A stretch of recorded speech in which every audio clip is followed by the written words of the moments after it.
I'll sum it up. They went up on the breadth of the earth. These mighty army, Russia, China, hundreds of millions.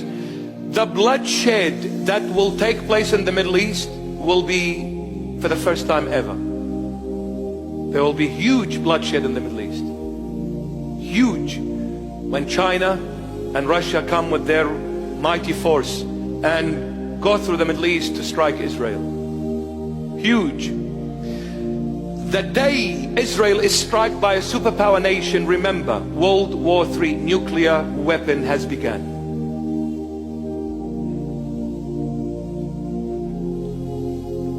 One third of the, this is for Bill Gates, yeah? You don't need to come up with a virus, mate, to reduce world's population. A rocket from China will reduce you to nothing. So 1/3 of the world's population will perish just like that in a split second. Currently, as we speak, we're about 8 billion people. 1/3, it's not bad. What is that? 2 point something. 2 billion people will perish just like that. Corona, Lexus, and the rest of the viruses couldn't do that. Because so many people bought their jab. Mr. Prime Minister. Oh, Mr. Health Minister. It will kill you and kill your family. It didn't. Because they paid for it. And some people never got jabbed and never paid for it like me. So many like me did the same thing. But those who got jabbed and believed in the Lord, nothing happened to them either.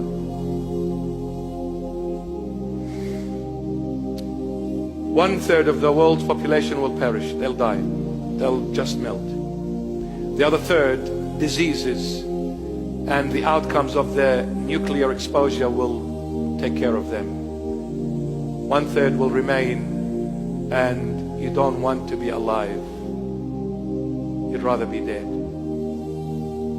Those who will remain alive, they'll start eating each other. Has anyone here seen the first Mad Max movie? Mel Gibson. Some of us are still very young for that, I'm sorry. Yeah, Mad Max. You know, it was like the world, Sydney was destroyed, the whole world was destroyed, and people are still trying to survive. So they would kill for, I don't know, whatever. Piece of bread, a gallon of petrol. Yeah. This is the genius approach of the human race, calling themselves, we are very smart and intelligent beings. They have created a weapon that will destroy them. This is the human intelligence.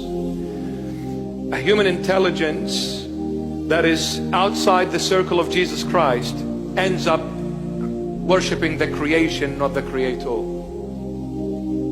They become so ignorant and blind, they won't be able to recognize their right hand from their left. They call the light darkness, and darkness the light. I need to finish it off.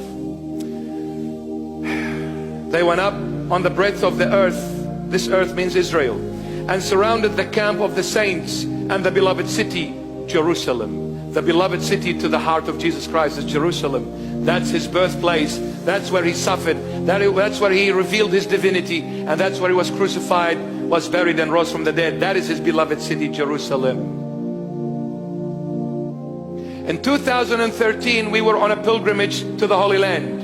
We went to this monastery that belongs to our beloved, the Syrian Orthodox Church, in the heart of all Jerusalem, St. Mark's Monastery. And while we were on the visit, we entered the church. The Lord Jesus appeared on the altar area. To this piece of wreck, appeared from head to toe. My head was down and I was glued. I couldn't raise and lift my head. I'm looking down, but I'm seeing his face. I'm seeing everything about him. From head to toe, inside and out, he was all light. But I could see his eyes flickering. And I could see a glimpse of the hair, but it's all light and it's all gold. Pure, holy gold light. None of it like here. The sun is not clean compared to his light. He surpasses. The sun will be put to shame from the brightness and the light that was emanating from him. And then he said, and he spoke to me in Arabic. He is the Lord of all languages. He can speak to you in Chinese, Mandarin, you name it, baby, Italian, any language. He speaks them all. Aussie, he'll come and say, G'day, hey Cowan. He can do that. And he can come and say, Habib Albi Kifak.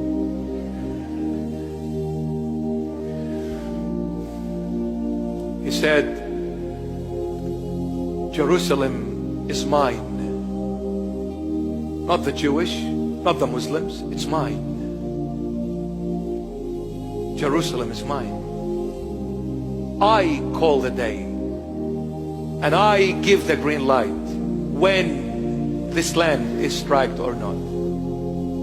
I am the protector of Jerusalem. Jerusalem is mine, no one else's. And there is a prophecy in the Holy Bible says, O Jerusalem, the land of Emmanuel.